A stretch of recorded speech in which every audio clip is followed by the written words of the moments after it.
My name is Steve Stasiak, and you're listening to the ECWF podcast.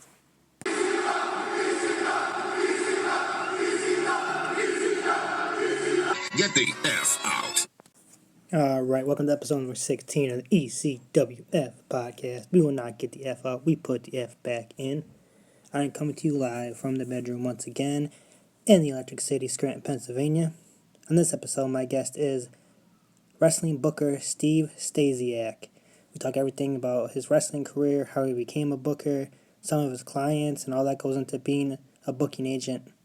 Check out his company, Book Pro Wrestlers. Enjoy.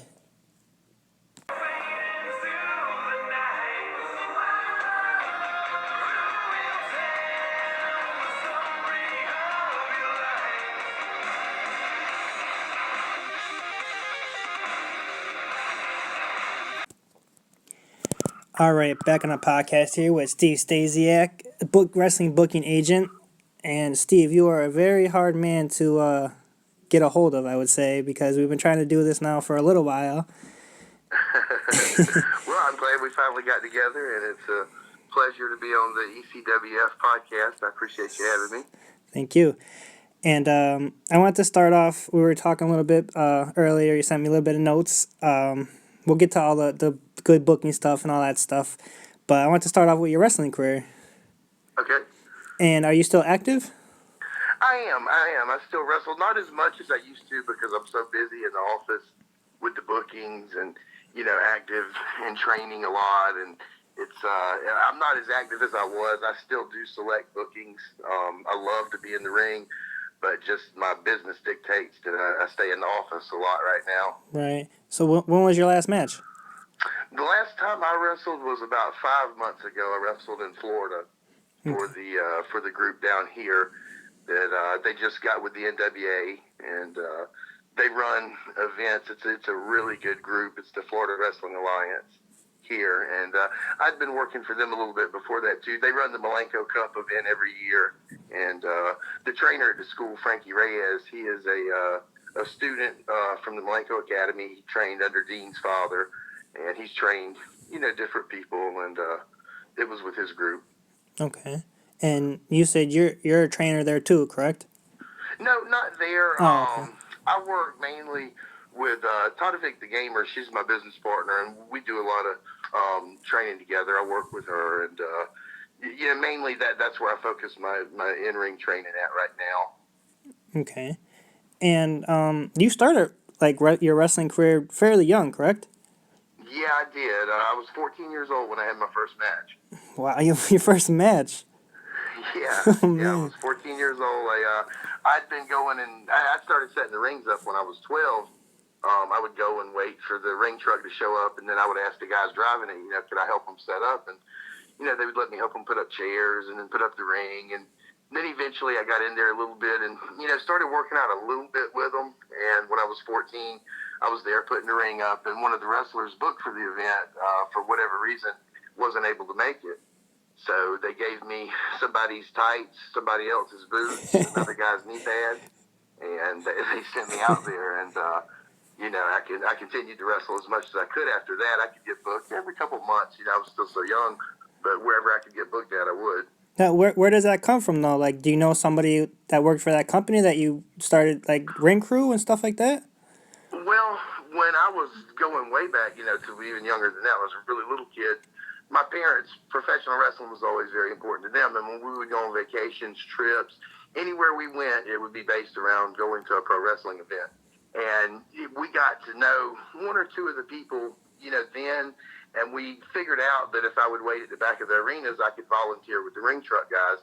And the ring truck guys were actually established wrestlers. Sarge, who used to run the WCW Power Plant, and Klondike Bill, and Pistol Pez Watley, Tommy Bonds, all those were really great guys. And they, that was really how I got started in wrestling, was with them. And, you network and you stay out there as much as you can. And, every event I would meet more people and more people and more people and, just travel as much as I could and, try to wrestle wherever I could get a match at. Yeah, I was gonna say, like a Mikey Whipwreck with the ring crew, and then you're a wrestler all of a sudden.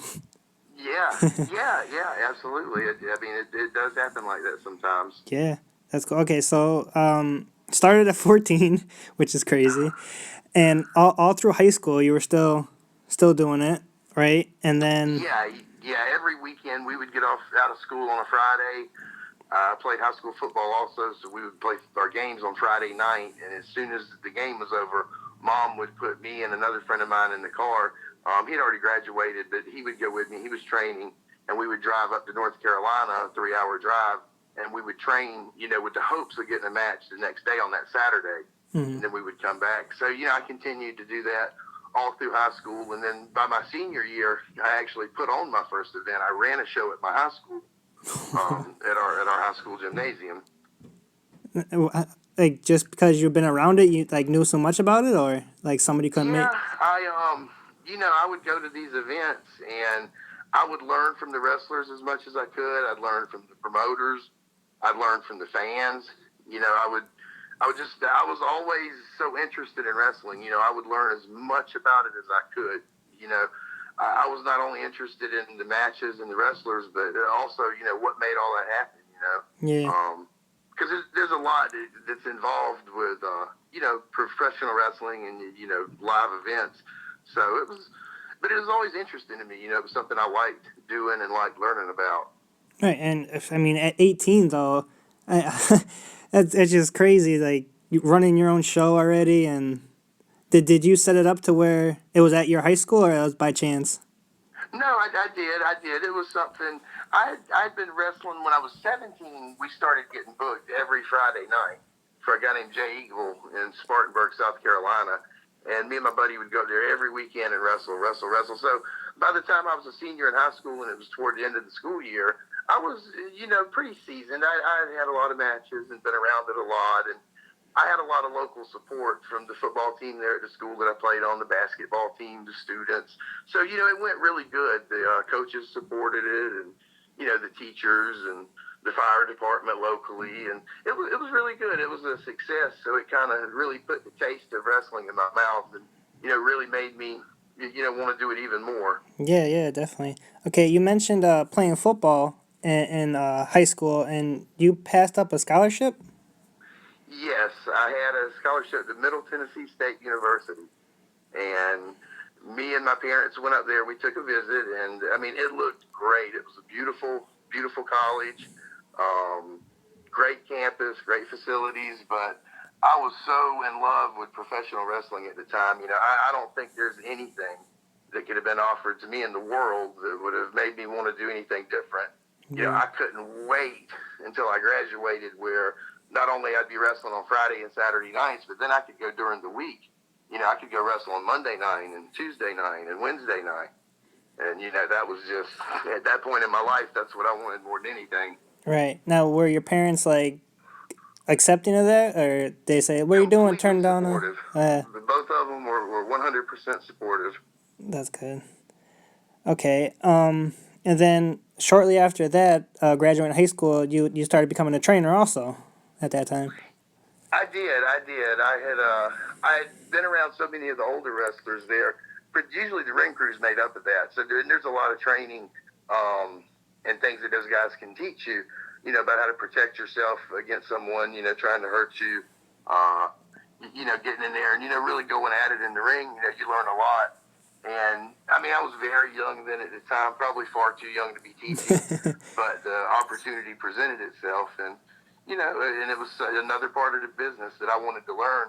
And, I was learning as much as I was teaching, when I was teaching. Right. You might have been young, but how, like 20, 19, 20? Yeah, 19, 20. Yeah, and you already got 6, 7 years in on these guys. It's like. Yeah, I was fortunate. I was blessed to have that opportunity. And it helped me and it started preparing me for the next phase of my career also. Yeah, okay, and then that was working production, right? Yeah, I started. That was the first time ever that I'd worked on pre-tapes and promos, and actually did commentating also for NWA Main Event Wrestling. We had a TV show every Saturday morning on the WB there in Nashville, and it was a really, really popular show. and I was quite surprised they asked me to commentate because I was also wrestling on the show. But they asked me to do it, and we went into the studio, and that was a different world for me. That was something I hadn't been around at the time, and it was very different. And it taught me a lot. There was some experienced people in there, and it was something very new for me at the time. But I had a lot of fun with it. Yeah, I mean, you're still like around 20, 21 at this point, and I mean you're working production, you're setting up the ring, you're commentating. Like, do you ever at that age sit back and be like, man, this is like crazy? I was so excited to be involved with wrestling. You know, I could have still been sweeping the floor. Sweeping the floor, and I would have been, happy to be involved. Wrestling was something that was always in my heart, and I felt very lucky to have that opportunity to do that at a young age. Yeah, yeah. That's probably a big benefit, like going forward, like years later. It was. I was meeting a lot of people. I would stay in one area for a while and live, and I would wrestle in all the close proximities to it, and then I'd move somewhere else and do it there. I'd typically stay somewhere 6 months at a time, and then move.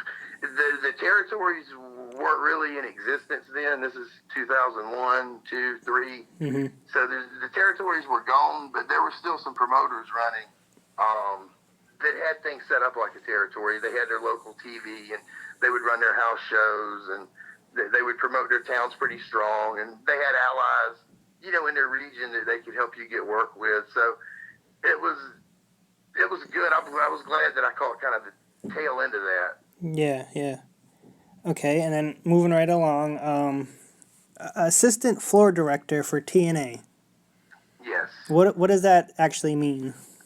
Oh, that means a lot of things. To start with, they would give me chalk, and I would have to. The TNA Nashville Fairgrounds is where they were running at the time, and they didn't have seating on the floor. Oh, so that's the very beginning of TNA. Floor, the very beginning. So I would have to take chalk and go out there and draw the numbers of the seats: C1, C2, C3, A1, A2. So I draw it for the whole entire floor, and then we would get the chairs in there and line them up. One time I did it completely backwards with the chalk, and that was a real nightmare. Oh man, real nightmare. But that would be the first thing I would do, and then when that was done, I would go work on the pre-tapes that would be done before the event for the night show. Then when that was done, I would get my security gear on, and we would get ready to be security for that night, for different things that would happen on the show. Guys would have to be separated in the ring, things to get out of hand. Mm-hmm. We would come out and separate it and things like that. And then at the end of the night, removing all that stuff. So that was kind of my job on a week-in, week-out basis for some time with them. Yeah, how long did that last for? It lasted a couple years. I think about 2.5 years. Okay, and we're talking like 2004, 2005? Yeah, exactly. Okay, so like right before, TNA started in 2002, I want to say? Yeah, the first show was in 2002. Yeah. So, yeah. It was in Huntsville, Alabama. I actually was part of that event, too. My job was to hand out tickets around town. They hadn't been selling well for that first event, and I was hired to come in there, and we were, trying to boost the ticket sales locally. So for a week before the first show, we stayed there, me and a team that they had put in place, and promoted it locally, and that was a lot of fun. We had free tickets for everybody, so all the local restaurants and, people were really receptive to us and nice. Yeah, yeah. Now, do you still follow TNA today? I try to as much as I can. I follow my clients and stuff that are on there. Ethan Carter III, he's one of my main clients, and I follow everything he does on there. Matt Hardy, and a few more that I work with that are on there. I see all of their stuff. Outside of that, I don't have as much time as I would like to watch the rest of it. But they do put on a great show, and whenever, I'm free to watch it, I do. Yeah, like I say, because lately, they up and down, different networks changing, and you hear all the rumors and stuff like that, so. Yeah, I'm hopeful that things will work out with them. I know that they do have a great team over there once they get the network settled. I think that they'll have a lot of success. Okay, and then right around that time too is when you started like booking clients, right? Yeah, that was when I started giving that a try. I had done one or two bookings for people, at different times before that. Not anything serious, just knowing different promoters in different towns from having working there for myself. So I put a few things together for guys and had some good success with it. And at this point was when I started realizing that maybe that was a good role for me. To put together the things that I had learned. Doing all the other various jobs in wrestling. Right. I was gonna ask you one of the questions I was gonna ask you was what haven't you done in wrestling? Because that'd probably be a shorter Oh answer gosh. than everything you have As done. far as a job, I've done most I can think of. Yeah, yeah. That's cool. Okay, so I mean, when you started out in like about 10, 11 years ago now, did you ever think like it would get as big as it has now? I didn't. I had no foresight into it. I just looked at it as something that I could do that was going to benefit the talent, and it would benefit the business, and it would benefit the fans. And ultimately, that's what I'm all about: is professional wrestling and doing anything I can to make it better. And I felt like by doing this, I was really doing that. I was able to get Vader booked in towns where those fans haven't ever been able to see him wrestle in person. And Yeah. he would draw tremendous houses where we would send him, and and it was exciting to be a part of that. Yeah. And I think that's what really made me want to do it more. But I never looked at it as really becoming what it is now. Right. Yeah. And Vader was one of your earlier ones. You said, right? Yeah, Vader is one of the guys that really, he was one of my first major clients, and he really taught me a lot about the wrestling business. I felt like I'd been some places and learned some things, and when I started working with him, it was working on a whole different level. He's a very dedicated guy. He's always been a great athlete, and he's got the resume to show it, but he's worked very hard for that. And, he taught me a lot of different things about, it's not just trying to do, things, it's getting them done. And right. He was an excellent mentor for me. Yeah, yeah. I was actually just watching, I don't know if you have the network at all, but the table for three they had, it was him, DDP, and Sting. I did see that. Yeah, I just watched that last night, and it's funny, like, when I saw you mention his name, I was like, oh, wow, what a coincidence. Yeah, Vader's tremendous. Yeah, he is. He really is. Yeah, he looks great now, too, like nowadays. He is. He's in some of the best physical shape he's been in some time. He's very active in the ring right now. He did a 450-pound one-arm press recently. There's a video of it up on YouTube. If you want to check it out, it's pretty impressive. Yeah, it's not hard to believe with him. Yeah. Okay, so fast forward a little bit. Like 2012, Jeannie Buss. Yeah, she's the lady that owns the Los Angeles Lakers. Right, right. And the Women of Wrestling, right? You had a partnership with that? Yeah, that's her wrestling company. It's an all-women's wrestling company. See, I didn't even I had no idea. She brought me out to work for her in Los Angeles. That's amazing. Like, you wouldn't even, I don't want to say like that type of person, but like somebody who owns a successful basketball team like that and like a wrestling fan, like, what? It was something that, that she was interested in doing. And, from that is where Tadevik the Gamer broke out. And she's one of the most unique, fastest rising stars I've ever seen in wrestling. And, I've been around a lot of wrestling stars. And when I see somebody that has something like she has, it's a lot of fun to be a part of. And she come from that, and wow, that was her start. But that was early in her career, and she's did a lot since then. So, talking about Tyler Vick, how does that relationship come about? Well, she was the breakout star from that class. They brought in a lot of different girls to pick from to choose a crew to train for a wrestling TV show. And Jeannie had actually noticed Todovic, and she was the one that, she was like, wow, she's unique. She has something special. So then we put them into training, and it was a lot of them couldn't do it. A lot of them weren't athletes; they were actresses, and it was really hard to get it done as quick as we did. We only had 3 months to prepare quite a few girls to wrestle on the first event. But that was where Todovic and I started working together. And WOW quit running shows the next year. So when they did, that's when we went on the road and started working, various different cities, Florida, Atlanta, North Carolina,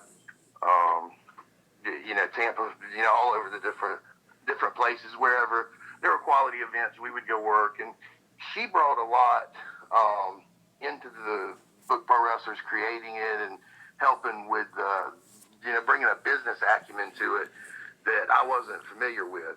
I'd been in the pro wrestling bubble, and she was far more familiar with things outside of the wrestling bubble, being in Hollywood. And, she's been on, some successful movies, and she's done a lot there. So she brought a lot to the table with that, and it helped the business really grow. It really boomed after she came in and started, making it happen. Man, so she was kind of behind the scenes, and then decided that she wants to wrestle.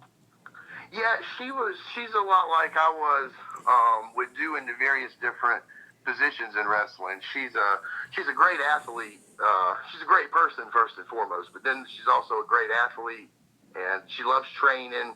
She loves competing. She loves the physical side of wrestling, but then also she's a great businesswoman, and she's interested in the business side of it. So she started, she said, look, you need to do this, you need to do this, you need to do this. She taught me about, making a plan and sticking with it, and doing some different things that really grew the business tremendously. There's a lot of people that helped to make me successful, and it's really who you surround yourself with. And that was a case of, me being fortunate to get to do business with her. Absolutely. Now, you mentioned just like she was training for like 3 months or like a short period of time, but she was already the breakout star? Oh, yeah, without a doubt. There's a certain type of performer and wrestler, they come along once every 10 or 15 years, and they completely transcend what happens in the ring, the connection that they have with the fans and with the people. And it was a case of that. I'd been in the business a long time at that point. I'd seen a lot of stars. I'd seen a lot of up-and-comers. On her first night in, the people chanted her name like I've never seen for somebody in a debut. It was amazing. And it kind of proved what myself and a lot of others in the business were already thinking. We felt like that was there, but that was the first time that she had been in the ring for her to be seen under the lights and see how she would respond. And it was even better than, was imagined. She wrestled at a very high level immediately. Yeah. She started, in her first match, there was things done that I've never seen anybody do in their first match. So she started, working at a high level, and she's only continued to rise. I'll be excited for you to get to see some of her stuff. You can check out her Facebook page at facebook.com/Tatevik. That's TATEVIKTHEG4MER. Okay. And where does that come from? The last part, Tadovic the gamer. Where does that? Well, she is a gamer. Okay. And if you go to her page and start following her career, following some of her stuff, you'll get to see, a lot more about her and exactly what makes her the gamer. Okay. And she's great about updating her stuff and, keeping it fresh and fun on there for her fans. So, yeah, definitely check it out. Maybe your listeners can check it out, too. Yeah, definitely. Okay, and let's talk about the business side of it now. Book Pro Wrestlers, that's your company, correct? Yes, that's correct. Okay, and how did that all come about? Like, obviously, we talked about the experience of booking and what made you say, like, I want to start my own. Well, it was just a natural progression, in the business end of wrestling, as you say. Let's talk about the business side of it. On the business side of it, it's like any other job, and you start entry level as a janitor, basically, and then when you get in the ring, that's a big progression up, but that's still in the early stages of your career. You can only wrestle physically in the ring for a certain amount of time. And it really doesn't matter how old you are, what shape you're in, or what your background is.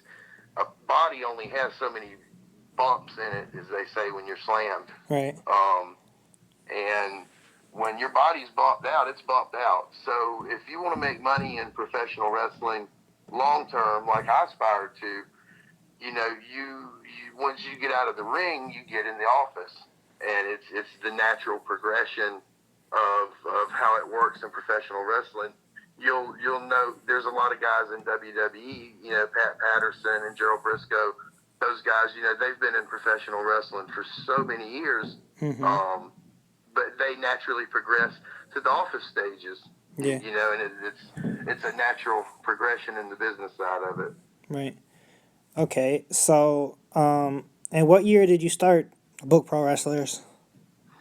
Book Pro Wrestlers started officially right after I signed with Vader Time Promotions. Okay.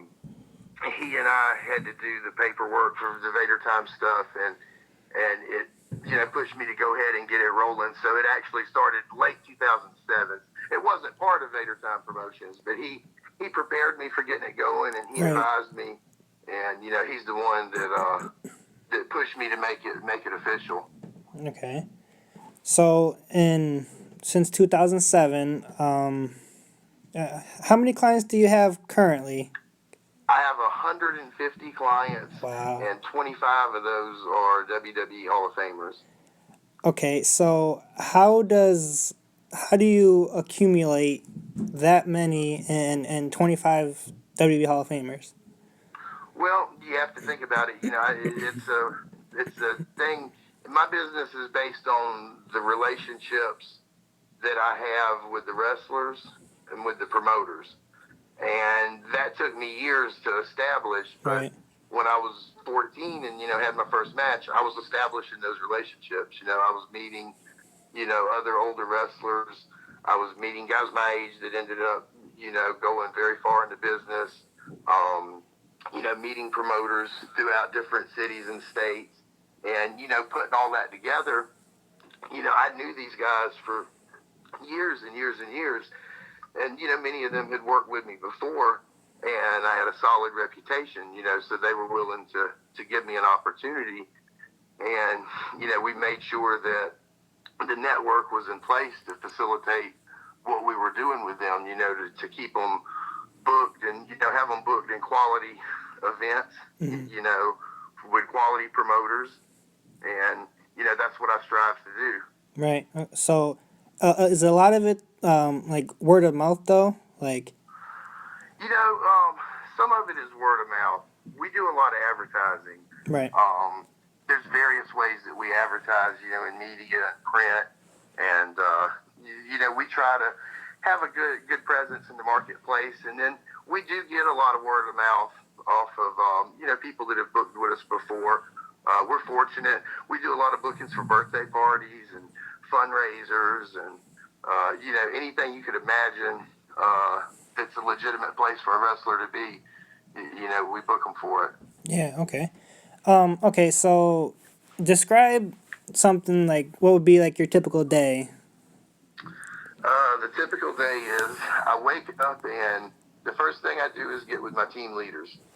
I have 16 leaders, 2 in different countries, 4 in the States, and I get with them and we go over the day's objectives. And each team leader has a different objective, and each team leader has their group that works under them. So that's how we facilitate for so many clients. That is the way I've set the network up to where we can take care of these guys and keep them busy. So I go through with each of our leaders, and we get the day's objectives down. And they also have things for me that I have to do in a day. I find out from them what they need, and I mean it can be a number of things. It can be things that the talent needs. It can be things that the promoters need. It can be a number of things. I'm kind of open for. I'm the troubleshooter. Anything that they need assistance with, that's what I do until I talk to them again later in the day. So at that point in my day, I go to dealing with talent. When I get done with my talent, I go over to the contracts and I see where we're at as far as contracts go. And at that point, I get those ready for the next day. So I call back the team leaders and we see if we met the day's goals. We see where we fell short. And we start to prepare for the next day. And, that is pretty much, that's the routine. Yeah. So Monday through Sunday. Yeah. It's 7 days a week. It's the only thing that we do. And we deal in various countries that are on various different time zones than us. So we have to keep the phones running. Right. Okay, and so when do you sleep? I sleep at least 2 or 3 hours a night. Because I remember we were talking last week, and you said you couldn't get back to me because you're on the phone all day because an injury had happened, and you had to switch flights around or something like that. Yeah, there was an injury to one of the talents. They had injured their leg, and they had a normal flight in just regular seating. And with the leg the way it was, they couldn't put pressure on it. So we had to upgrade them to first class, and that required, it required significant changes. And that's always difficult on last minute's notice, but, we pulled it together and tried to get it done. Yeah, it was something you're just probably used to at this point. Yeah, it happens. It comes with the job, and there's a lot of good people that help with the bookings and with various other parts of it. And fortunately, we have enough staff that we can facilitate the bumps in the road because it's going to happen. Right. Okay, so I don't want you to name all of them. Obviously, you can't name all 150, but could you just talk about maybe, I don't know, somebody who's like more busy or somebody like you? Well, all of the talent pretty well stays busy. Really all of these guys, the majority of them are somewhere every weekend. EC3 is very, very busy. He's always booked out. Mick Foley's always, booked out. Ricky Steamboat, Brutus DeBarber Beefcake, Kevin Nash, Road Warrior Animal, Ted DiBiase, Buff Bagwell. Those guys stay booked. Billy Gunn, Teddy Long, just nonstop. These guys are all over the place. Yeah. Last weekend, Buff worked in 2 different countries and 2 different states. Oh, wow. Yeah, he was in Mexico, right? Yeah. He was down in Juarez, Mexico at the end of the week on Sunday. And before that, earlier in the week, he started the week in Paris. Wow. And in between that, he hit North Carolina and one other state, I think Georgia. Yeah, he's from Georgia, right? Yes, he is. Yeah. He's from Atlanta. Okay. So is there any names out there that you were maybe close to signing but end up losing in the end? I've been pretty fortunate with that. I've only been rejected one time. Oh. I've been rejected once by Georgia Animal Steel. Really? Typically, before I submit an offer to a talent, these are guys that I have a relationship with, most of them. Mm-hmm. Not all of them, but most of them. And I have a pretty good idea in my mind if they would be willing to accept it.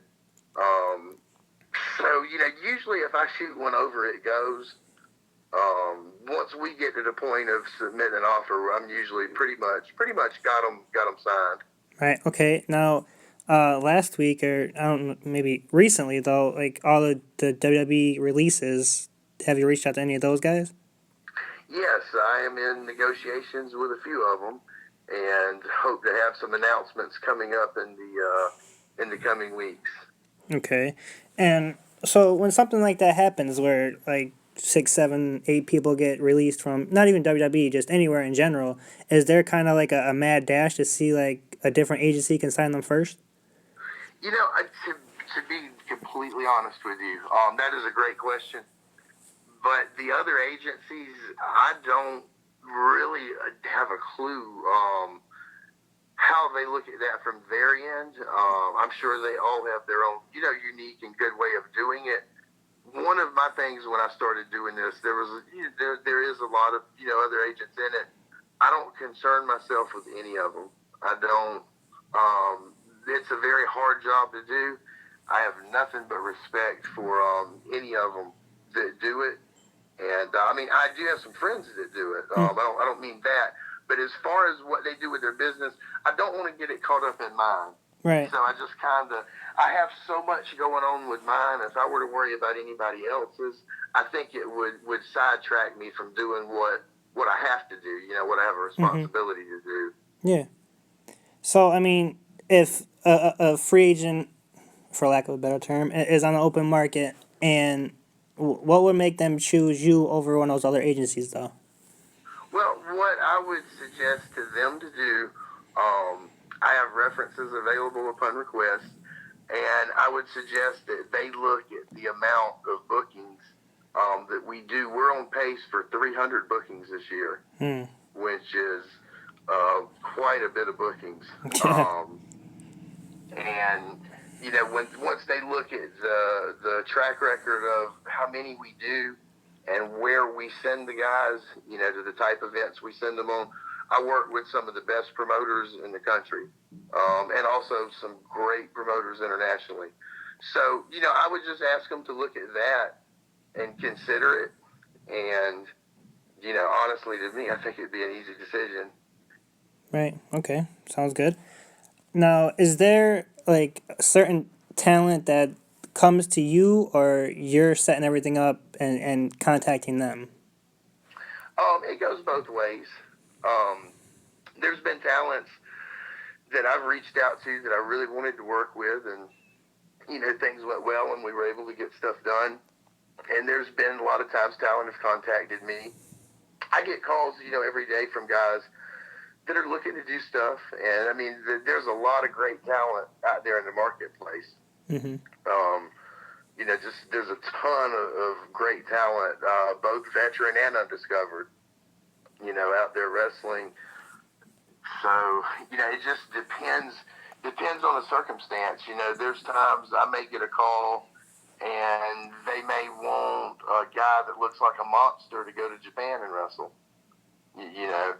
So, I look at my roster, and if I don't feel like I have that in place, then I may look for it. Okay. So basically, though, you have every 150 clients, every different kind of like type of wrestler you could think of. Though you got the big guy, you got small guy, you got females, I do. The thing with my clients is that they're all established. So, I can't really turn anybody into anybody that they're not. Right. So, sometimes if somebody's hunting something that may not be on that list, I network enough with the promoters in the different areas, and I am always looking for talent. There's never a time when I'm not looking, but there's a lot that goes into it too. When I choose a talent and I have them on, there's a lot of screening that we go through to try to see if I'm a fit for them and, they a fit for us. Okay. A mutual friend of ours, Sean Patrick Mullen. Sean's a great guy. Yeah, he's another booking agent out there, and I had him on. He was actually my first guest on the podcast. That's great. I heard that show. Yeah, and he wanted me give him a shout out, so I just wanted to shout him out real quick. Sean, what's up, buddy? Big shout out. All right. I was going through your Facebook pictures a little bit, and like obviously like all your talent is amazing. 150, 25 Hall of Thank you so Famers, much. and a lot of pictures I saw on there. A lot of females. Yeah. I've always worked a lot on the female side of the wrestling business. The girls are, a different side of the business. In its own, it's its own, piece of wrestling. And I've always enjoyed working with the female talent. And Hmm. I've got a lot of good friendships Yeah, with a lot of the girls that wrestle in the business. I would say, like especially now, like women's wrestling. Like I don't want to say coming back, but like it reminds me of like late '90s now, and a lot of that has to do with like the popularity, like Ronda Rousey, obviously. But I mean, the girls like coming up from NXT, stuff like that. Like it's so great to see. Yeah, absolutely. I mean, and it's only going to get stronger. Hmm. It really is. Yeah, I've seen Todovic main event in places, and draw great crowds where they've never had a woman main event. Wow. West Virginia, she went and worked the ASW anniversary show up there and drew tremendous numbers, Hmm. and was involved in the main event match. And it was you could see a changing, and a foreseeing what the future was going to be. Yeah, yeah. Tadovic, that's somebody I would love to have on if he could ever reach out and Sure, I could have her on. That'd be awesome. But sure, absolutely. back to your pictures. You had a picture on there with Freight Train. Yeah, I'm in Freight Train. And if people We don't were work. know, real quick, Cole Cabana's podcast, he's like a star from there, and he did the $5 wrestling and everything, and became like his own character there. And just I saw that picture, and it just it made me smile. Yeah, he's a lot of fun to talk to. We were wrestling on an event together, and that was the first time I'd met him. But I'd been entertained by some of his stuff that I'd seen on YouTube, so Hmm. I was actually a fan of his. Yeah, yeah. Another one I saw on there a lot of. I'm a huge fan of Sarah Del Rey. Yeah, tremendous wrestler Yes. and trainer. Yeah, and Yeah, she's doing her thing great now trainer. in WWE. Um, yeah, she's been training with the WWE, and we had worked together previously, and I have a lot of respect for her. I can't say enough good things about her. Yeah, and a lot of people say the whole Divas Revolution thing and it really started when she got there. I feel Yeah, because she started it's training with them girls, and it's a good look, and it's a good thing for the future of women's wrestling. yeah, I just wish they would let her wrestle there. I mean, she's set training and everything, but if they let her work, that'd be amazing. Yeah, well, you know what they say, anything can happen in the WWE. Yeah. Another one I saw on there was a young Paige. Yeah. She worked. We worked at the same place in Florida for a lady named Lexi Fife, who puts on a lot of good quality events. She has a lot of the female talent down there, and that's where I met a lot of the girls Hmm. also that I work with. Yeah, yeah. Did you get to meet any of her family? No, I didn't. Her family wasn't over with her Oh, okay, at the time when we were on the events together. okay. I think just her mom is over here. Like her. Yeah, I know her mom makes a lot of trips back and forth, and I know her dad runs shows. I know she's from a wrestling-based family. Yeah. Okay. Santana Garrett. Yeah. Santana's somebody that I've known for a long time. And she is, she's one that goes out there and wrestles as much as she can. Yeah. She's always in the different places wrestling, and Yeah, yeah. I hope she doesn't overdo it. Yeah, she's been doing a while though too. Yeah, she has. Yeah, and believe last month maybe she had a match in NXT. If people saw that. Yeah, she did. That's Yeah, correct. she's the only one I reached out to try to get her on the podcast, but we'll see what happens. My favorite one I saw was Daphne. Yeah, Daphne's a great girl. She's somebody that I've known for a very long time. I met Daphne for the first time, I think, 2004. Mm-hmm. And she's somebody that's done a lot of different jobs in the wrestling business, too. and a terrific person, and very talented. Yeah, Very yeah, entertaining. yeah. She's like one of my all time favorite. Even like before WCW stuff, like I love that stuff she was doing. You have good taste. Thanks. Okay, so how has wrestling changed business wise from when you started, even at 14? When I started back then, I only was working around South Carolina and Georgia. And in those areas, it's still, to be honest with you, very much the same. Really? I can't speak for the other states and countries then because I wasn't really doing business in them. It took me a while to get up into Tennessee and then into Ohio and then into Pennsylvania. So I really don't know what the other marketplace was like then. I would say Georgia and Carolinas are very similar, but I mean, elsewhere business is booming. Mm-hmm. Pennsylvania is on fire right now. There's a lot of quality promoters running all over the map. I mean, GCW in Bay City, Michigan, they're doing tremendous business. PPW in Hazleton, Pennsylvania, they're doing tremendous business. Big Time Wrestling is doing sellout business. Mm-hmm. So it's a great time to be involved in the sport. Okay. Last question. If there's any like dream client out there that you could sign that you haven't already, who would it be? Mr. T. Mr. T. That's a good one. Any I reason? need him for my WWE Hall of Fame class. Okay. That's a great answer. Oh man. All right.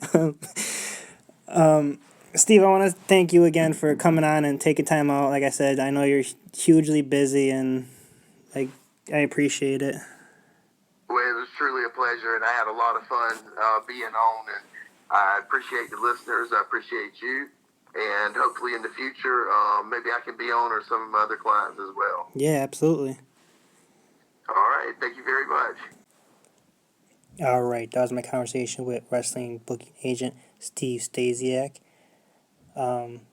Make sure you guys check out bookprowrestlers.com. You could see the whole list of all 150 of his clients we were talking about, including 25 WWE Hall of Famers.